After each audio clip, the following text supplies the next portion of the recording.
Welcome to Telugu focus TV. నేను మీ శ్రీనివాస్ రెడ్డి. ప్రజాభవన్లో రెండు తెలుగు రాష్ట్రాల ముఖ్యమంత్రులు కూడా సమావేశం. ఈ సమావేశంలో ఏ అంశాల మీద చర్చించారు, ఏం జరిగింది అనేది కూడా తెలుసుకునే ముందు మీరు కనుక చంద్రబాబు నాయుడు గారు అలాగే రేవంత్ రెడ్డి గారు అంటే ఇద్దరు ముఖ్యమంత్రులు అభిమానులు అయితే తప్పనిసరిగా వారికి సంబంధించిన ప్రతి అప్డేట్ను కూడా మీ ముందుకు తీసుకొస్తుంది మా తెలుగు ఫోకస్ టీవీ. కాబట్టి సబ్స్క్రైబ్ చేసుకుని పక్కనే ఉన్న బెల్ బటన్ ఒకటి మాత్రం మర్చిపోకండి. ఇక రెండు రాష్ట్రాల ముఖ్యమంత్రులు సమావేశం అయితే అయ్యారు. అనేక అంశాలపైన కూడా చర్చించుకున్నారు. అంటే ఆంధ్రప్రదేశ్ ముఖ్యమంత్రి చంద్రబాబు నాయుడు గారు కావచ్చు, ఇటు తెలంగాణ ముఖ్యమంత్రి రేవంత్ రెడ్డి గారు ఇద్దరు కూడా ఈ రోజు శనివారం రోజు సాయంత్రం హైదరాబాద్ లో ప్రజాభవన్ లో ముఖాముఖి భేటీ అయ్యారు. తొలిత ప్రజాభవన్ కు చేరుకున్నటువంటి చంద్రబాబు నాయుడు గారికి సీఎం రేవంత్ రెడ్డి గారు మంత్రులు పుష్పగుచ్చం అందజేసి సాదరంగా స్వాగతం అయితే పలికారు. అంటే ఇక్కడ కాళోజీ రచించినటువంటి నా గొడవ పుస్తకాన్ని కూడా చంద్రబాబుకు బహుకరించారు. అనంతరం భేటీ అయ్యారు కూడా. రెండు తెలుగు రాష్ట్రాల మధ్య పెండింగ్ లో ఉన్నటువంటి ఏవైతే విభజన అంశాలు ఉన్నాయో ప్రధానంగా వాటిని చర్చించుకున్నారు కూడా. అయితే ఏంటి ఏమేమి వీటి గురించి చర్చించుకున్నారని కూడా మనం పూర్తిగా తెలుసుకుందాం. ఈ వీడియో చివరి వరకు అయితే చూడండి. తెలుగు రాష్ట్రాలు కలిసి ముందుకు సాగాలని, ఉమ్మడిగా అభివృద్ధి సాధించేందుకు కూడా ఈ ఇద్దరు నేతలు కూడా సమావేశమయ్యారు. అది ఆంధ్రప్రదేశ్ ముఖ్యమంత్రి చంద్రబాబు నాయుడు గారు ఇటు బాధ్యతలు స్వీకరించిన తర్వాత తెలంగాణలో సమస్యలను కూడా పరిష్కారానికి చొరవ చూపారు. అంటే తెలంగాణతో అంటే రాష్ట్ర విభజన తర్వాత కూడా తెలంగాణతో ఉన్నటువంటి ఏవైతే విభజన హామీలు ఏవైతే ఉన్నాయో అవన్నీ పరిష్కారం దిశగా కూడా అంటే మొదట ఆయన 2014లో అధికారంలోకి వచ్చిన అంటే రాష్ట్రం విడిపోయిన తర్వాత మొదటిసారి ముఖ్యమంత్రి అయిన తర్వాత దీనికి సంబంధించి ప్రయత్నాలు చేశారా లేదనేది కూడా పక్కన పెడితే అయితే ప్రస్తుతం 2024లో ఇప్పుడు ఆంధ్రప్రదేశ్ అభివృద్ధితో పాటుగా ఆంధ్రప్రదేశ్ తెలంగాణ మధ్య ఉన్నటువంటి ఏవైతే కొన్ని విభజన హామీలు ఉన్నాయో దానికి సంబంధించి కూడా సానుకూలంగా చర్చించుకొని ఆ సమస్యలన్నీ కూడా పరిష్కారం చేసుకుంటే రెండు రాష్ట్రాలు కూడా అభివృద్ధి పదంలో ముందుకు తీసుకెళ్లనే ఒక ఉద్దేశంతోనే ఈ భేటీ అవుతున్న విషయం మనకు తెలిసిందే. అయితే హైదరాబాద్ లో సమావేశమైనటువంటి ఈ రెండు సమస్యలను అంటే వీటికి సంబంధించి కూడా సమస్యలు పరిష్కారంలో చేసుకునేదానికి కూడా ఒకరికొకరు సహకరించుకుంటేనే ముందుకు వెళ్తుంది ఏ రాష్ట్రమైనా సరే.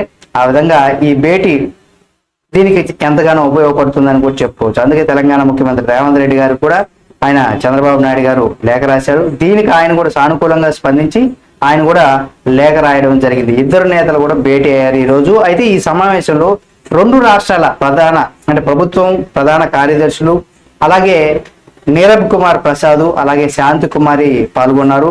ఆంధ్రప్రదేశ్ నుంచి కూడా రెవెన్యూ మంత్రిగా ఉన్నటువంటి అనగాని సత్యప్రసాద్ అలాగే రహదారులకు భవనాల శాఖ మంత్రిగా ఉన్నటువంటి జనార్దన్ రెడ్డి అలాగే పర్యాటక శాఖ మంత్రిగా ఉన్నటువంటి కందుల దుర్గేష్ ఆర్థిక కార్యదర్శి అయినటువంటి పీయూష్ కుమార్ తో పాటు ఇతర శాఖలో అధికారులు కూడా ఈ భేటీలో కూడా హాజరయ్యారు. అటు తెలంగాణ నుంచి కూడా ఉప ముఖ్యమంత్రి పట్టి విక్రమార్క, పొన్నం ప్రభాకర్ వీళ్ళు కూడా తదితరులు కూడా ఈ చర్చలో కూడా పాల్గొన్నారు. అయితే ఎజెండాలో అంశాలు ఏంటి అనేది కనుక మనం చూసినట్లయితే ఇటు ఆంధ్రప్రదేశ్ రాష్ట్ర పునర్వ్యవస్థీకరణ జరిగి 10 ఏళ్ళు అయింది కాబట్టి అప్పటి నుంచి కూడా కీలక అంశాలు ఎన్నో కూడా పెండింగ్ లో ఉండిపోయినాయి. కాబట్టి అధికారులు ఆ స్థాయిలో కొన్నిసార్లు కూడా చర్చలు జరిగినా కానీ చాలా విషయాలు కొలిక్కి రాలేదు. ముఖ్యమంత్రులు భేటీ సందర్భంగా ఉమ్మడిగా ఎజెండా అంశాలను కూడా ఖరారు చేశారు. అవి ఏంటనేది కూడా ఇప్పుడు మనం చూద్దాం. ముందుగా రాష్ట్ర పునర్వ్యవస్థీకరణ చట్టానికి షెడ్యూల్ 9-10లో పేర్కొన్నటువంటి సంస్థల ఆస్తుల పంపకాలకు సంబంధించి దీనికి సంబంధించి ప్రధానంగా చర్చించుకున్నారు. మొదటగా మనం కనుక చూసినట్లయితే అంటే ఈ రెండు రాష్ట్రాల ఏదైతే పునర్విభజన చట్టం దీంట్లో ఉన్నటువంటి 9-10 షెడ్యూల్ 9-10 ప్రకారం ఈ రెండు రాష్ట్రాలకు సంబంధించినటువంటి సంస్థలు ఏవైతే ఉంటాయో అంటే గవర్నమెంట్ ఆఫీసులు ఏముంటాయో దానికి సంబంధించిన ఆస్తుల పంపకాలకు సంబంధించి అలాగే విభజన చట్టంలో పేర్కొన్నటువంటి సంస్థల యొక్క ఆస్తుల పంపకాలు సంబంధించి అలాగే ఆంధ్రప్రదేశ్ ఫైనాన్షియల్ కార్పొరేషన్ అంశాలకు సంబంధించి పెండింగ్ లో ఉన్నటువంటి విద్యుత్ బిల్లులు దీనికి సంబంధించి కూడా ఎక్కువగా ఏంటంటే ఇటు తెలంగాణలో ఫ్రీ కరెంట్ అనేసి కూడా అంటే 200 యూనిట్ వరకు కూడా ఫ్రీ కరెంట్ అనేసి కూడా చెప్పుకొచ్చారు. సేమ్ దాన్ని కూడా పెండింగ్ లో ఉన్నటువంటి ఏవైనా ఇటు రెండు రాష్ట్రాలకు సంబంధించి ఎవరికి ఎక్కువగా కరెంటు ఎక్కువగా వాడితే ఏ రాష్ట్రానికి ఏ రాష్ట్రం పెండింగ్ ఉంది, దానికి సంబంధించి బిల్లులు కూడా ఇక్కడ చర్చించడం జరిగింది. ఇక విదేశీ రుణ సాయంతో ఉమ్మడి రాష్ట్రంలో 15 ప్రాజెక్టులు కూడా నిర్మించారు. వాటికి అప్పులు, దానికి సంబంధించినటువంటి పంపకాలు, అంటే ఏదైనా ఒక దీనికి సంబంధించి ఒక ప్రాజెక్ట్ నిర్మించినప్పుడు ఉమ్మడి రాష్ట్రంగా ఉన్నప్పుడు దానికి సంబంధించి అప్పులు అనేది ఉంటాయి. అన్నదమ్ములు ఎలా అయితే విడిపోతే వాళ్ళు ఉన్నటువంటి ఆస్తులు అప్పులు దేనికి ఎవరెవరు ఎంత చేశారు దాన్ని కూడా సానుకూలంగా స్పందించుకొని మనస్పర్ధలు లేకుండా కూడా దాన్ని కూడా ఏ విధంగా అయితే పంచుకుంటారో ఆ విధంగా ఇక్కడ కూడా ఉమ్మడిగా ఉన్న రాష్ట్రంలో 15 ప్రాజెక్టులు నిర్మించారు కాబట్టి వాటికి అప్పులు పంపకాలకు సంబంధించి కావచ్చు, ఉమ్మడి సంస్థలకు చేసినటువంటి ఖర్చులు వాటికి సంబంధించిన చెల్లింపులు దానికి సంబంధించి కూడా చర్చించడం జరిగింది. అలాగే హైదరాబాద్ లో ఉన్నటువంటి 3 భవనాలు ఆంధ్రప్రదేశ్ కేటాయించే అంశానికి సంబంధించి కూడా చర్చించారు. అలాగే ఇక్కడ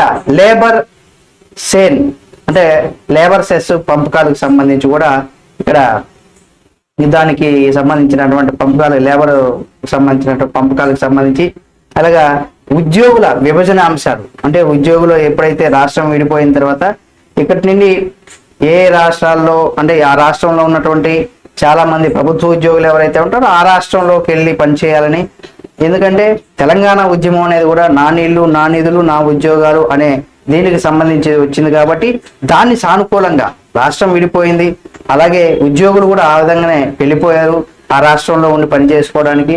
అయితే ఇటువంటివి ఇంకా కొన్ని ఏవైనా ఉన్నటువంటి అంశాలను కూడా ఇందులో పొందుపరుచుకొని దీనికి సంబంధించి కూడా 2 రాష్ట్రాల ముఖ్యమంత్రులు, అలాగే 2 రాష్ట్రాల ముఖ్యమంత్రులకు ప్రధానంగా ఏదైనా చర్చించుకోవడానికి ప్రధానంగా ఉన్నటువంటి అధికారులు ఏ సంస్థలకు సంబంధించినటువంటి ఏ అంశాలకు సంబంధించినటువంటివి ఏ ఉన్నాయో అవన్నీ కూడా సానుకూలంగా చర్చించుకున్నారు అందరూ. అయితే ఈ భేటీ అనంతరం కూడా ఇక 2 రాష్ట్రాలకు సంబంధించి పూర్తి ఈ విభజన హామీలో ఉన్నటువంటి అంశాలు మరికొన్ని కూడా చర్చించుకొని ఇవి సానుకూలంగా ఈ చర్చలు సాగి 2 రాష్ట్రాలు అభివృద్ధి పథంలో కూడా 2 రాష్ట్రాల ముఖ్యమంత్రిని కూడా తీసుకెళ్లాలని కూడా మనం కోరుకుందాం. అంతేకాకుండా ఇక్కడ రేవంత్ రెడ్డి గారు ఆయన ఇచ్చినటువంటి తెలంగాణ ప్రజలకు ఏవైతే 6 గ్యారంటీస్ అనేసి ఏం చెప్పుకొచ్చారో ఆ 6 గ్యారంటీని కూడా అన్ని కూడా త్వరగానే అమలు చేసే విధంగా ఇచ్చినటువంటి హామీలతో పాటుగా రాష్ట్రాన్ని అభివృద్ధి పదంలో ముందుకు తీసుకెళ్లాలని, అలాగే ఆంధ్రప్రదేశ్లో కూడా 6 గ్యారంటీలతో పాటుగా మరిన్ని పథకాలను కూడా చంద్రబాబు నాయుడు గారు కూడా ఇవ్వడం జరిగింది. వాటిని కూడా అన్ని కూడా నెరవేర్చి అటు 2 రాష్ట్రాల ముఖ్యమంత్రులు 2 రాష్ట్రాల అభివృద్ధి కోసం పాటుపడి సంక్షేమం అభివృద్ధి 2 కూడా సమపాలలో తీసుకెళ్లి 2 రాష్ట్రాల ప్రజలకు కూడా ఎటువంటి ఇబ్బందులు లేకుండా మంచి పరిపాలన అందించాలని కూడా మనం కోరుకుందాం.